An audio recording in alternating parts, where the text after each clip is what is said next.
Perkenalkan, nama saya Evianti Francisca Siregar dari kelas PSPMD 2019 dengan NIM 4192411013. Nah, di sini saya akan menjelaskan rekayasa ide dengan tema aritmatika sosial dengan dosen pengampu Ibu Ade Andriani SPD MPD. Nah, teman-teman, tugas ini atau video presentasi ini guna untuk memenuhi tugas mata kuliah media pembelajaran matematika berbasis IT. Selanjutnya kita akan membahas yang pertama, pendahuluan. Nah, pada saat kita pergi ke pasar tradisional atau pasar swalayan maupun tempat berbelanja lainnya dimanapun berada, pasti menerapkan materi aritmatika sosial. Ketika kita berkunjung ke pasar swalayan, kita akan melihat harga barang, harga diskon, membeli barang dengan pajak, dan lainnya. Nah, materi aritmatika sosial ini merupakan materi yang dapat membantu dalam memecahkan permasalahan di sekitar kita. Tahukah kamu apa sebenarnya yang dimaksud dengan aritmatika sosial? Nah, aritmatika sosial ini adalah bidang atau cabang ilmu matematika yang mempelajari tentang matematika pada kehidupan sosial, misalnya di bidang ekonomi, bidang geografi, dan bidang sosiologi. Materi aritmatika sosial ini merupakan materi yang dapat membantu kita dalam memecahkan permasalahan dalam kehidupan sehari-hari seperti perdagangan, perbankan, dan lain sebagainya. Nah, untuk mempermudah mempelajari aritmatika sosial, kita bisa melanjutkan membaca modul ini sampai benar-benar kita memahaminya.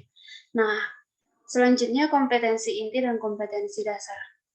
Apa saja kompetensi inti dan kompetensi dasar dalam pelajaran aritmatika sosial ini?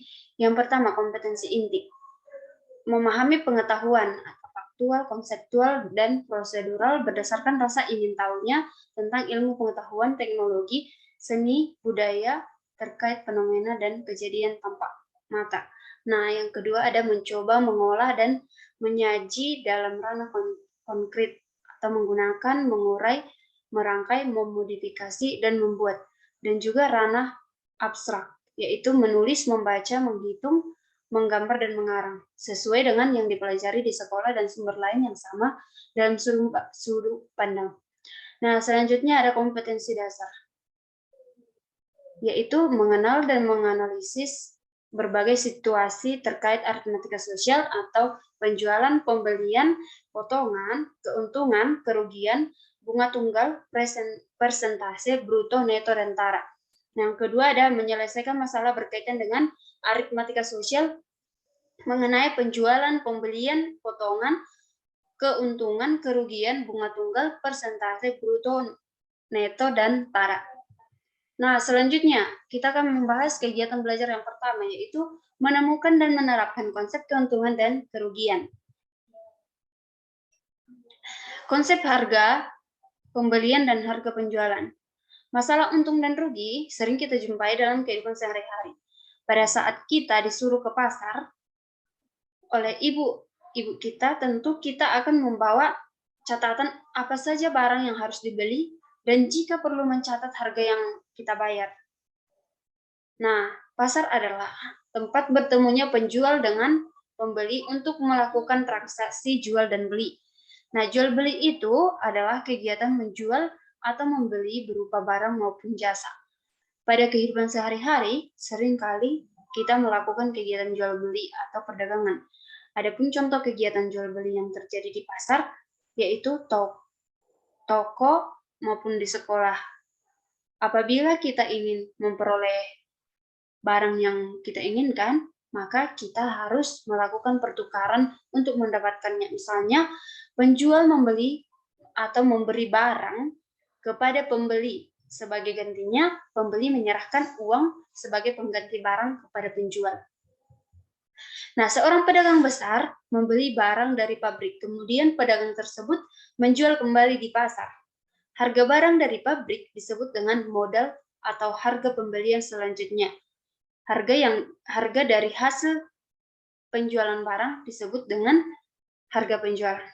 Namun, pada kondisi perdagangan ada kalanya pedagang mengalami untung dan rugi. Apabila harga jual lebih besar dari harga beli, disebut dengan untung. Dan apabila harga jual lebih kecil dari harga beli, disebut rugi. Nah, harga yang ditetapkan berdasarkan jumlah uang yang diberikan pada saat membeli suatu barang disebut dengan harga pembelian. Dan harga pembelian disebut juga modal. Dalam situasi tertentu, suatu harga pembelian atau modal ditambah dengan biaya pengangkutan transportasi, ongkos, dan biaya lainnya. Harga yang ditetapkan berdasarkan jumlah uang yang diterima pada saat menjual suatu barang disebut dengan harga penjualan. Nah, selanjutnya kita akan membahas konsep untung dan rugi. Pada kegiatan ekonomi, dalam melakukan jual beli, pedagang mengharapkan adanya keuntungan. Nah, pedagang dikatakan untung jika harga penjualan lebih besar dibanding dengan harga pembelian. Hal paling penting yang harus kita ingat adalah jika harga jual lebih besar dari harga beli, maka itu dinamakan untung. Sebaliknya, jika harga jual lebih kecil dari harga beli, dinamakan rugi. Nah, selanjutnya konsep persentase. Nah, persentase keuntungan dan atau kerugian di sini diperhitungkan terhadap harga beli. Dalam matematika, persentase atau per 100 adalah sebuah angka atau perbandingan atau rasio untuk menyatakan pecahan dari 100. Persentase sering ditunjukkan dengan simbol persen. Pada kegiatan ekonomi, besar rugi atau untung terhadap harga pembelian biasanya dapat dinyatakan dalam bentuk persen.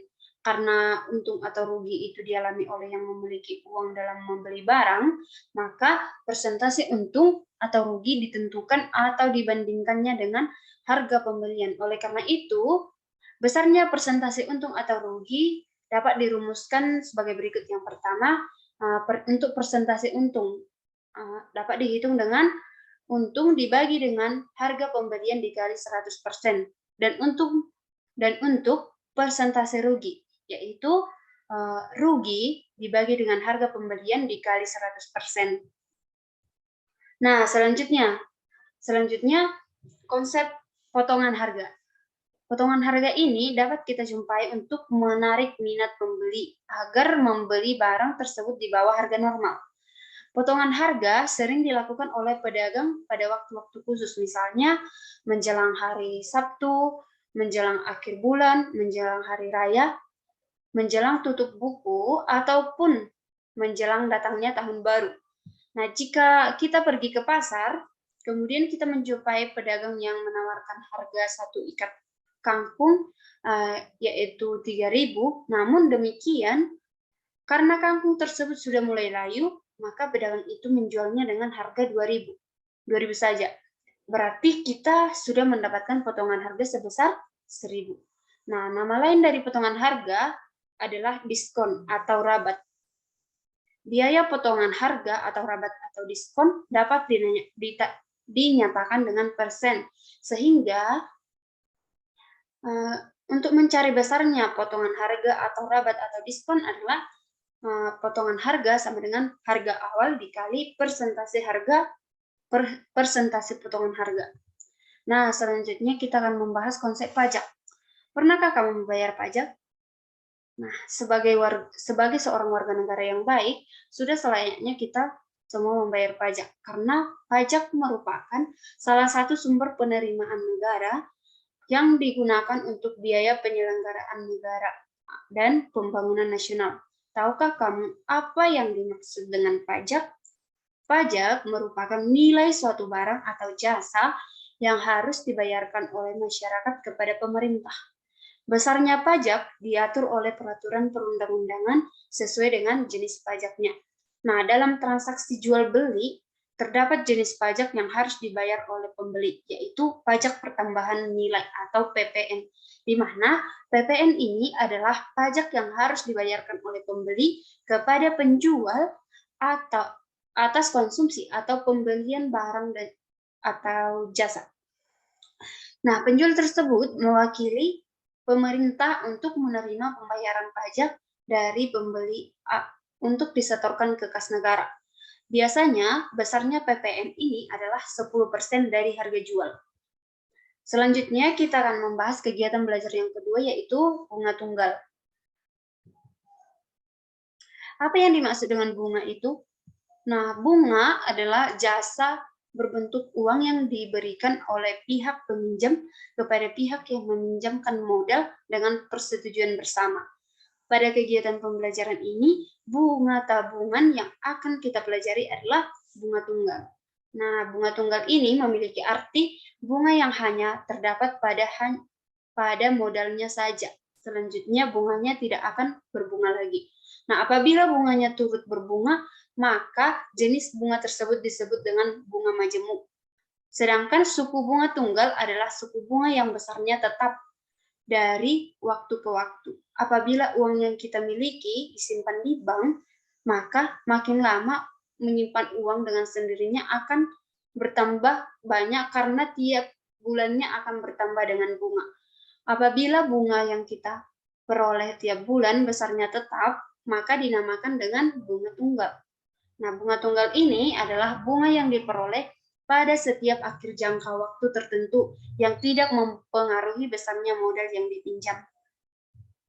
Untuk aplikasi bunga tunggal ini seringkali dipergunakan dalam perhitungan aritmatika sosial, baik dalam menyimpan maupun meminjam uang pada koperasi atau perbankan.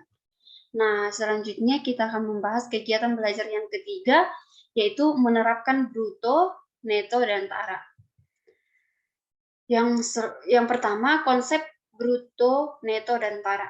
Dalam kehidupan sehari-hari, sebuah benda memiliki istilah yang berhubungan dengan berat benda tersebut. Nah, salah satu contohnya adalah pada kemasan makanan atau benda-benda di sekitar kita. Ada salah satu istilah yang akan kita jumpai, yaitu neto. Nah, selain neto, ada istilah lainnya yang juga harus kita ketahui, yaitu bruto dan tara. Ketiganya akan saling berkaitan satu sama lain. Misalnya, pada kantong semen, kantong atau karung gula, karung beras, dan kemasan lain. Biasanya dalam kemasan tersebut mencantumkan bruto, neto, dan juga tara. Nah, mari kita perhatikan gambar yang di samping gambar semen. Di situ ada tertera atau tertulis nama neto 50 kg. Pada kantong semen tersebut tertulis neto, di mana neto itu berat bersih 50 kg. Artinya, berat semen dalam kantong tersebut 50 kg, tidak termasuk berat kantongnya. Jadi, neto dapat diartikan sebagai berat bersih, yaitu berat suatu barang dikurangi dengan kemasan atau tempatnya. Apakah satu kantong semen tersebut jika ditimbang menunjukkan angka 50 kg? Jika tidak, mengapa demikian? Ya, ternyata beratnya lebih dari 50 kg yang disebabkan oleh berat kantong semen tersebut. Nah, berat kantong semen ini dinamakan tara. Tara adalah berat kemasan atau tempat suatu barang. Sedangkan berat yang ditunjukkan oleh timbangan dinamakan bruto atau sering dikatakan dengan berat kotor, yaitu berat suatu barang beserta dengan tempatnya. Nah, bruto, neto, dan juga tara adalah istilah-istilah yang berkaitan dengan berat barang. Bruto adalah berat kotor suatu barang yang terdiri dari berat bersih dan berat tempatnya. Neto adalah berat bersih atau berat sebenarnya dari suatu barang. Sedangkan tara adalah potongan berat suatu barang, yaitu berat kemasan. Jika kita menimbang satu karung beras yang beratnya 40 kg, inilah yang dinamakan bruto. Nah, berat bruto ini terdiri atas berat karung, yaitu 0,5 kg, yang dinamakan tara. Dan berat beras itu sendiri, yaitu 39,5 kg, yang dinamakan dengan neto. Dari ilustrasi tersebut, maka rumus hubungan antara bruto, neto, dan tara yaitu jika kita mencari bruto, maka bruto sama dengan neto ditambah dengan tara. Dan untuk neto sama dengan bruto dikurangi dengan tara. Dan tara sama dengan bruto dikurang neto. Jadi, kita dapat merumuskan ketiga istilah tersebut. Istilah neto diartikan sebagai berat dari suatu benda tanpa pembungkus benda. Dan neto juga dikenal dengan istilah berat bersih. Istilah bruto diartikan sebagai berat dari suatu benda bersama pembungkusnya, di mana bruto juga dikenal dengan istilah berat kotor. Istilah tara diartikan sebagai selisih antara bruto dan juga neto. Sampai di sini kita telah mempelajari masalah bruto dan neto dan juga tara. Yang perlu kita ingat adalah bahwa berat bruto terdiri atas berat neto ditambah dengan tara. Nah, demikianlah penjelasan saya mengenai aritmatika sosial. Nah, sekian dan terima kasih. Apabila ada tutur kata yang salah, mohon dimaafkan. Bye-bye.